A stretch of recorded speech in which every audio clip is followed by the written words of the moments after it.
नमस्कार मंडळी, food stories with ज्योती या माझ्या यूट्यूब चॅनलवरती पुन्हा एकदा तुमचं स्वागत आहे। आज मी तुमच्यासाठी एक भन्नाट रेसिपी घेऊन आली आहे, ती म्हणजे मटन ग्रीन मसाला, म्हणजेच काय हिरवं वाटण घालून केलेली मटणाची भाजी। अतिशय सोपी आणि अतिशय चवदार।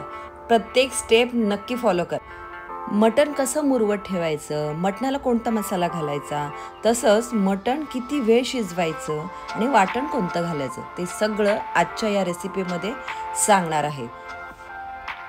पहिली टिप, मटण मुरत ठेवा, म्हणजेच काय मॅरिनेट करा।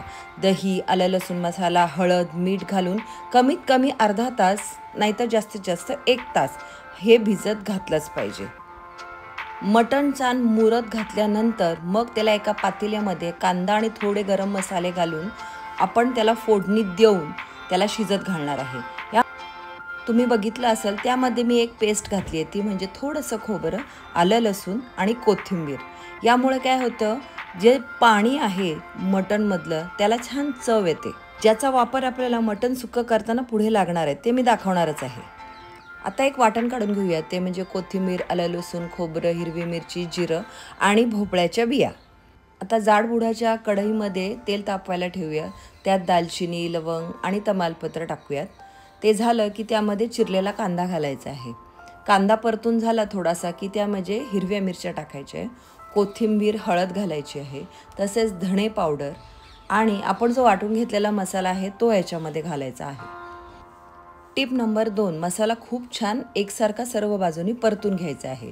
लसणाची पेस्ट, गोडा मसाला, हा कोल्हापूरचा खास गोडा मसाला आहे, तुम्ही इतर बाजारात जो मिळतो तोही वापरू शकता। तसेच कुटून घेतलेले फ्रेश गरम मसाले। तुम्ही बघत असाल मसाला थोडा कोरडा पडलाय आणि कढईला चिकटतोय, म्हणून काय करायचं, तर मटण शिजताना जे पाणी आहे ते यामध्ये घालायचं। चवीनुसार मीठ घाला, पुन्हा एकदा छान तेल सुटेपर्यंत परता। आता महत्त्वाचं तुम्ही आता बघितलं असेल, मी पुदिना आणि कोथिंबीरीची पेस्ट घातली, ती नेहमी शेवटीच घालायची। आधी घातली तर त्याचा जरा कडवट लागू शकतो, म्हणून नंतर घालायची। आता शिजवलेलं मटण घालून एकसारखं छान परतून झाल्यावरती त्यात राहिलेलं शिल्लक पाणी त्यामध्ये घालायचं आहे आणि 10 मिनिटं मंद गॅसवर हे मटण आपल्याला शिजून घ्यायचं आहे। 10 मिनिटं झालेले आहे, उघडून बघूयात। आहा, काय रंग आलाय आणि छान तेल सुटले आणि मसाला छान मुरलेल्यासारखा वाटतोय। माझ्या फॅमिलीने तर मला 100 मार्क दिले आहेत। तुम्ही पण ही रेसिपी नक्की ट्राय करा आणि मला लाईक, शेअर आणि सबस्क्राईब करा, कारण मी नवीन नवीन रेसिपी